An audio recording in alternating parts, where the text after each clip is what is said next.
لیکن نواز شریف صاحب کے تو وہ obviously انتخابات کے بعد پتہ چلے گا، لیکن بابر امان صاحب آپ نے فرمایا کہ جو جس بھی طریقے سے ہم چلے قانون کو فالو کرنے والے، لیکن کوئی بھی قانون کو فالو کرنے والی جماعت 9 مئی جیسا واقعات نہیں کیا کرتی بابر امان صاحب، اور اس کے بعد جب لیڈر کو بتایا جائے کہ جی یہ والا واقعہ ہو جائے تو پھر وہ لیڈر کہے کہ جی نہیں جب بھی مجھے گرفتار کیا جائے گا تو اسی طریقے سے احتجاج ہوگا، اس کے بعد پھر گرفتاری ہوئی، احتجاج نہیں ہوا۔ تھوڑا کریکٹ کر دوں، جی تھوڑا کریکٹ کر دوں۔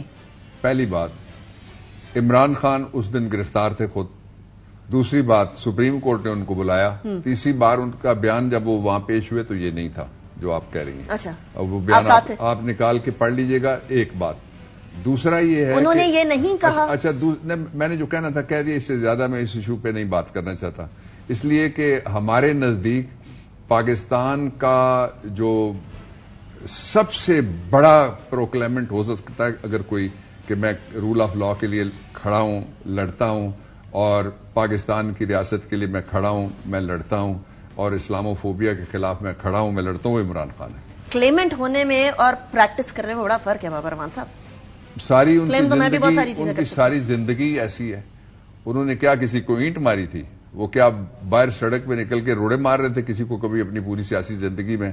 یہاں تو وہ لوگ ہیں جنہوں نے سپریم کورٹ پہ حملے کیے، یہاں تو وہ لوگ ہیں جنہوں نے وہ کہا ہوا ہے جو آپ چلا ہی نہیں سکتے۔ یہاں ان کی تقریریں پارلیمنٹ کے اندر بھی ہیں، ان کی تقریریں انٹرویوز کے اندر بھی ہیں، اور وہ انہوں نے نیمنگ اور شیمنگ ان اداروں کی ہوئی ہے جس میں سارے ادارے شامل ہیں بشمول عدلیہ، جس کا نام لینا بھی گناہ ہے۔ Which is absolutely wrong, obviously constitutionally allowed نہیں ہے۔ بابر امان صاحب، آپ نے ابھی نواز شریف صاحب کی بات کی ہے، آپ نے کچھ 2 دن پہلے ایک بات کہی ہے، وہ میں پہلے ناظرین کو سنانا چاہوں گی، اس کے بعد واپس آتے ہیں۔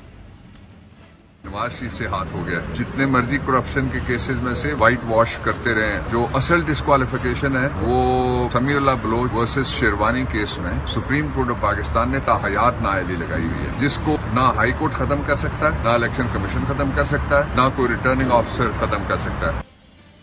اب یہ جس کیس کی آپ بات کر رہے ہیں، اس کے اندر ڈسکوالیفیکیشن ہوئی ہے obviously آرٹیکل 62(1)(f) کے تحت، لیکن آپ نے کہا ہے ان کے ساتھ ہاتھ ہو گیا، اس کا کیا مطلب ہے بابر امان صاحب؟ نواز شریف صاحب کے ساتھ کس قسم کا ہاتھ ہو گیا؟ پہلے میں اس کیس کی بات کر لوں، پھر میں ہاتھ بتا دیتا ہوں۔ چلے پہلے ہاتھ بتا دیتے ہیں، آپ نے ہاتھ کا سوال پوچھا۔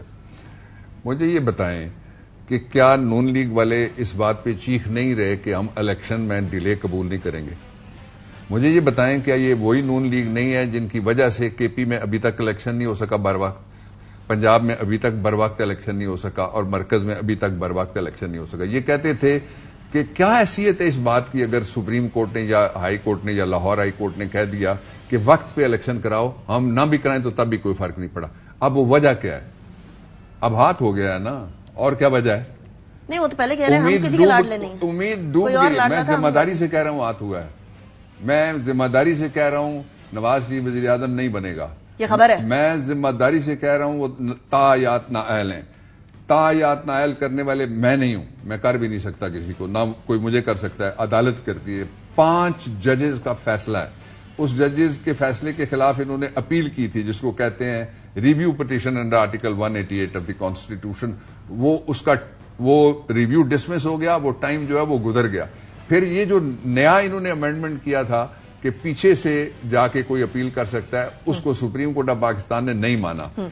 کون سا ایڈیشنل سیشن جج اگر کوئی ریٹرننگ آفیسر ہے، یا کون سا ڈپٹی کمشنر یا ایڈیشنل کمشنر جو ریٹرننگ آفیسر ہے، وہ کہے گا سپریم کورٹ کے 5 ججوں کو میں فیصلہ نہیں مانتا جس میں ان کو تاحیات نااہل کیا گیا؟ 7 ججز کی ضرورت ہوگی نا، ابھی لارجر بینچ کی ضرورت ہوگی۔ ظاہر ہے، لارجر بینچ آ سکتا ہے، ظاہر ہے، تو جی امپاسبلٹیز میں تو کوئی نہیں ہے، تو اسی لیے وہ باہر نہیں نکل رہے نا گھر سے، اسی لیے وہ پبلک میں نہیں جا رہے نا، لیکن یہ آپ نے کہا کہ اسی لیے وہ گوالمنڈی لاہور میں جلسہ نہیں کر سکے۔ آپ نے کہا وہ وزیر اعظم نہیں بن رہے ہیں، یہ خبر ہے یا تجزیہ؟ یہ حقیقت ہے، خبر ہے یا تجزیہ؟ یہ دیوار پہ لکھی ہوئی حقیقت ہے، اور خبریں ظاہر دیوار پہ لکھی ہوئی بھی ہوتی ہیں۔ مطلب خبر ہی مانا جائے۔ اچھا بابر امان صاحب، اس وقت پاکستان کی ساری جماعتیں باقاعدہ طور پر ہم لوگوں کو انتخابات کی تیاری کرتی ہوئی نظر آ رہی ہیں۔ پاکستان تحریک انصاف، آپ لیڈ کریں گے کوئی side of the election campaign? Why not?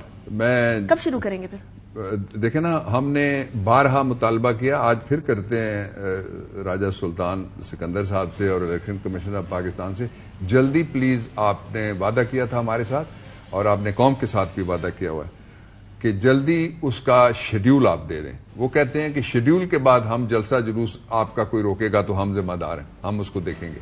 یہ انہوں نے ہمیں کہا ہوا ہے, لکھ کے بھی کہا ہوا ہے. ہم نے چارٹر آف ڈیمانڈ پہلی پارٹی ہے جس نے جا کے پیش کیا تھا, میں اور گور گئے تھے اس دن بھی, علی بھی تھے ساتھ ہمارے, علی ظفر. جو اصل ایشو ہے وہ یہ ہے کہ جو ہی الیکشن کمپین شروع ہوگی پورے پاکستان میں ہر سیٹ پہ ہمارا امیدوار ہوگا انشاءاللہ العزیز. عمران خان الیکشن میں ہوگا اور اچھا سنیے نا, اور پورے سارے صوبوں میں ہمارے امیدوار ہوں گے. پاکستان کی سب سے بڑی سیاسی طاقت سب سے بڑی کامیاب موومنٹ چلائے گی, اس لیے کہ موومنٹ بندہ نہیں چلاتا, لوگ چلاتے ہیں, لوگ ہمارے ساتھ. مسئلہ یہ ہے کہ ایوری بڈی کلیمز کہ ہم لوگ سب سے بڑی جماعت ہوں گے اور جیت کر آئیں گے, اور وزیر اعظم بھی. میں I correct myself and you both. سب سے بڑی جماعت وہ ہے جس نے پچھلے الیکشن میں, اس کے بعد جو الیکشن ہوئے تھے صوبائی اسمبلیوں کے, اس کے بعد جو 14 سیٹوں کے قومی اسمبلی کے الیکشن ہوئے, اس کے بعد جو الیکشن ہوئے تھے بائی الیکشن, اس کے بعد جو کے پی میں الیکشن ہوئے, اس کے بعد جو کے پی کے بلدیاتی الیکشن ہوئے, اور اس کے بعد جو گلگت کا الیکشن ہوا, خالد خورشید کی سیٹ جو خالی کروائی گئی تھی داندلی سے, وہ الیکشن ہوا. اس سب میں کون سی پارٹی جیتی ہے؟ اس کے ساتھ ہمیں ڈسکا والے انتخابات بھی یاد ہیں, بلدیاتی انتخابات بھی یاد ہیں, تب ہم اقتدار میں تھے, تب ہم اقتدار میں نہیں.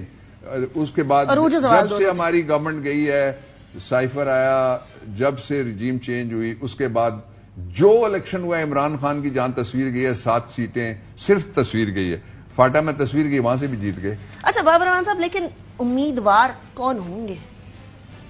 بہت زیادہ لیڈران تو جیل میں ہیں, 2-3 لیول پہ کام کیا ہوا ہے. میں یہ بتا سکتا ہوں جو میں پبلک کے سامنے نہیں رکھ سکتا, نہ ٹیلی ویژن پہ بتا سکتا ہوں. ایک یہ ہے کہ ہم نے کس طرح ڈیل کرنا ہے, یہ ہم نے طے کیا ہوا ہے. دوسرا یہ ہے کہ کس طریقے سے لوگوں نے باہر آنا ہے, یہ بھی ہم نے طے کیا ہوا ہے. انسیڈنٹلی میں اس کو ہیڈ کرتا ہوں, وہ جو ڈسپنسیشن ہے پاکستان تحریک انصاف کے اندر, یہ بھی ہم نے طے کیا ہوا ہے کہ کس طرح سے ہم انشور کریں گے کہ ہر سیٹ کے اوپر امیدوار ہمارا الیکشن لڑے گا.